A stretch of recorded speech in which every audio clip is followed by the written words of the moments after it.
Et bonjour, cher Alphonse, et on se retrouve dans une nouvelle leçon dans laquelle on va découvrir un autre concept ou bien un avantage au vrai sens du mot qui est fourni par la ZURAD.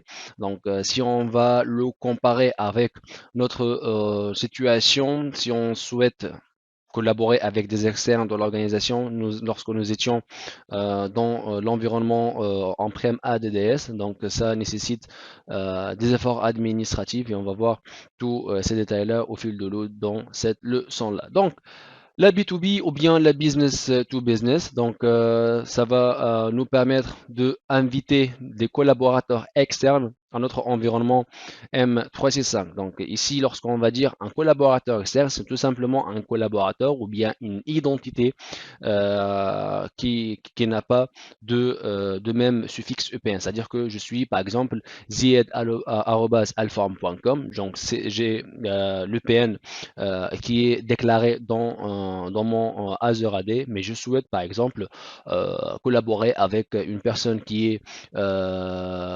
admin@contoso.com. Donc Contoso, c'est différent par rapport à alform.com, donc c'est considéré comme un utilisateur externe. Donc ici, ça d'un premier côté, et d'autre côté, c'est que on peut même collaborer avec des personnes qui possèdent des identités Gmail, du Outlook, du Yahoo et ainsi de suite. Donc ça ne se limite pas seulement sur des identités Microsoft, mais par contre, on peut aller plus loin, même avec des collaborateurs qui possèdent des emails ou bien des identités perso. Donc ici, je vais imaginer la situation. Donc, je suis une organisation et je souhaite inviter un collaborateur à mon équipe Teams.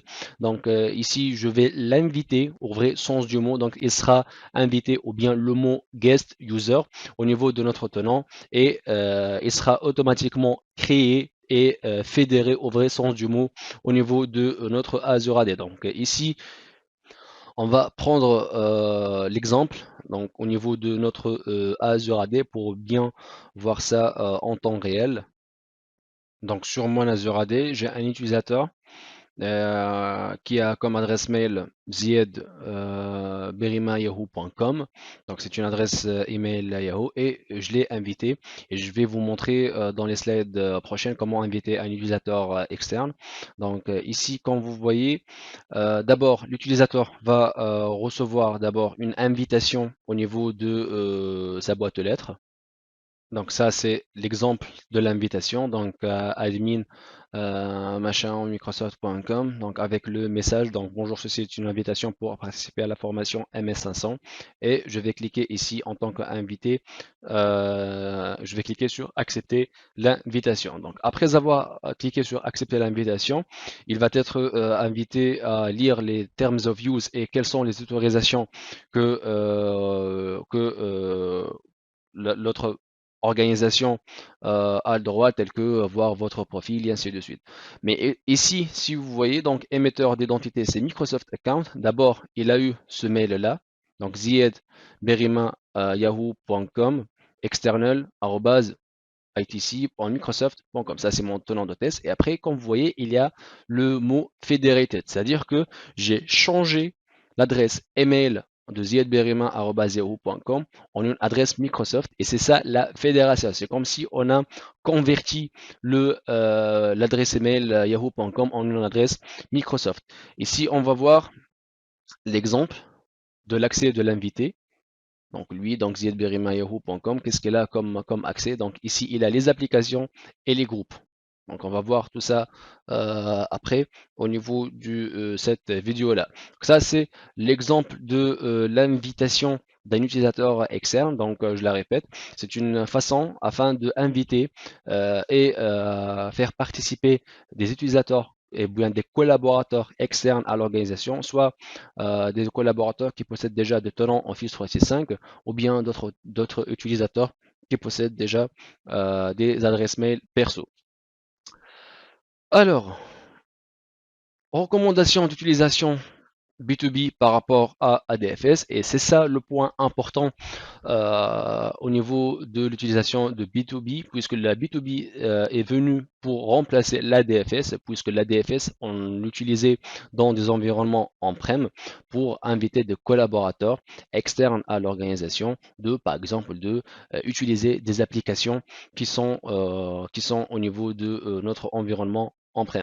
Mais vu la complexité de la mise en place de l'ADFS, donc Microsoft nous a donné cette possibilité afin de moindre et minimiser le effort administratif, puisque l'ADFS exige des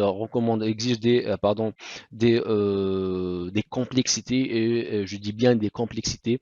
C'est que par exemple, il exige des certificats, il exige que le serveur soit en mode au disponible, donc il exige la mise en place de deux serveurs et ainsi de suite. Donc ça, c'est hyper complexe, et ça nécessite des compétences derrière. Donc pour cela, Microsoft nous a mis en place la B2B afin de nous faciliter la vie. Donc comme on a dit, l'objectif de la DFS, donc inviter des externes à notre environnement on-prem pour utiliser des applications. Mais nous, on a déjà évoqué le point de Azure AD Application Proxy. C'est que avec l'application proxy, je peux proxifier l'application qui est on-prem dans notre Azure AD et inviter des collaborateurs externes avec du B2B sans de passer par la DFS comme on faisait auparavant. Donc ça, c'est comme objectif de Microsoft afin de nous faciliter la vie. Maintenant, la question qui se pose, comment on peut ajouter des invités?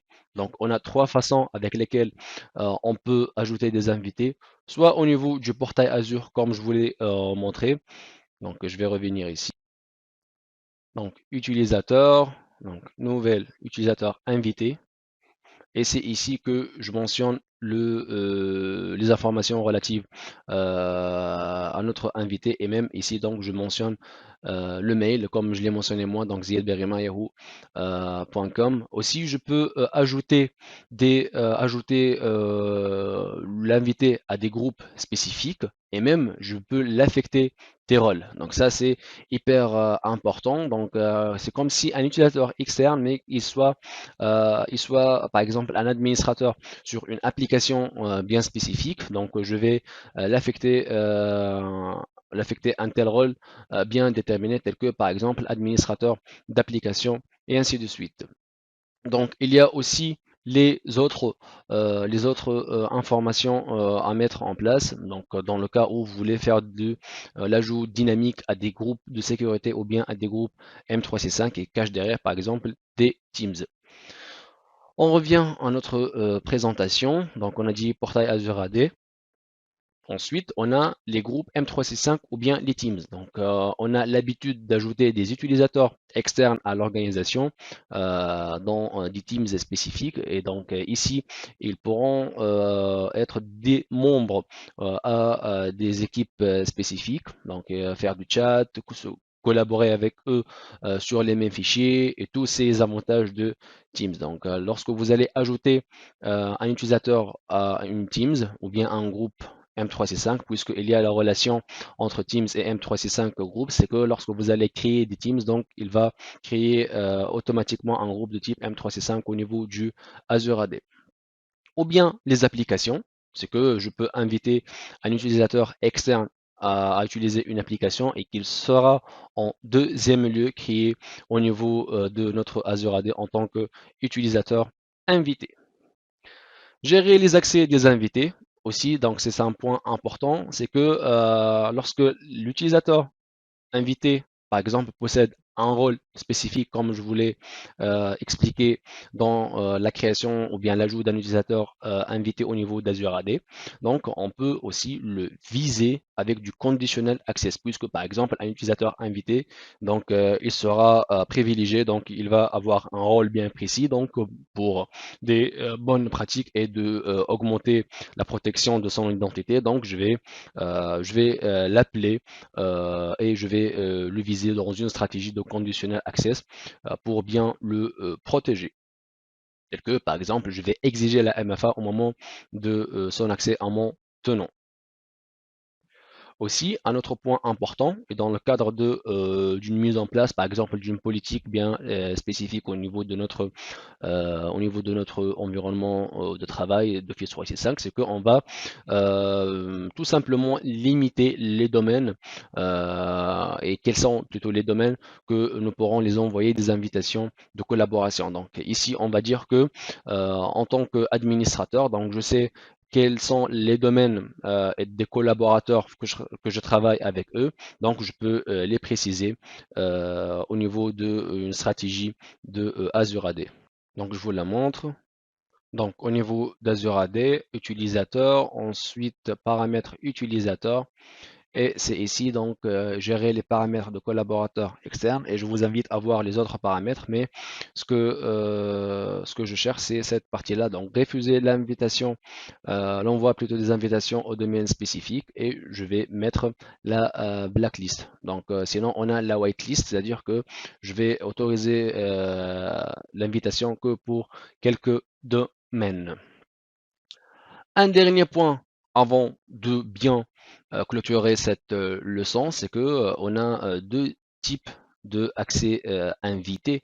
Donc deux types de collaboration avec des users externes à l'organisation. C'est qu'on a le guest access, donc avec l'accès ou bien un utilisateur invité, lui, il peut être un membre dans des teams, il peut accéder à des SharePoint ou bien à des fichiers dans la Teams dans laquelle il est membre. Donc, il peut faire tout ce qu'il veut. Donc, si on l'autorise, bien sûr, hein, au niveau des Teams. Mais par contre, on a l'autre aspect, c'est qu'on a l'autre type plutôt d'utilisateur, on a le External Access. Donc, le External Access, c'est tout simplement en tant que deux organisations avec une sorte de fédération au niveau du portail d'administration du Teams qui a été mise en place.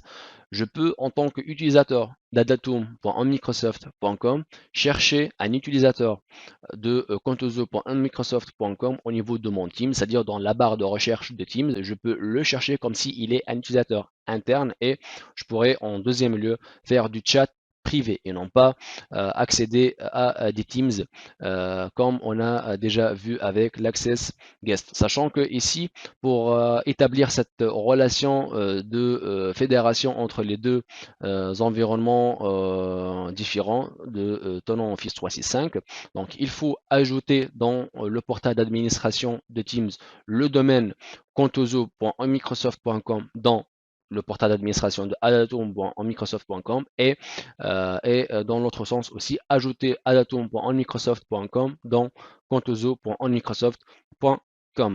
Donc, je vous montre ça. Donc, le portail d'administration de Teams, admin.microsoft.com. Ensuite, cliquez sur Teams. Ensuite, cliquez sur External Access. Donc, moi, en tant que domaine ITC, je vais ajouter le domaine M365 et le domaine de lab de test. Et de l'autre sens aussi, c'est-à-dire dans le portail d'admin relatif à ce domaine-là, je vais ajouter le ITC 384. Donc je vous montre de l'autre côté. Donc le même portail, c'est ici. Donc en tant que admin M365 machin en Microsoft.com, donc External Access, et j'ai ajouté le ITC 384 comme un domaine avec lequel donc je souhaite faire une collaboration du chat privé seulement. Donc ici, si je vais me connecter, je vais ouvrir mon portail Teams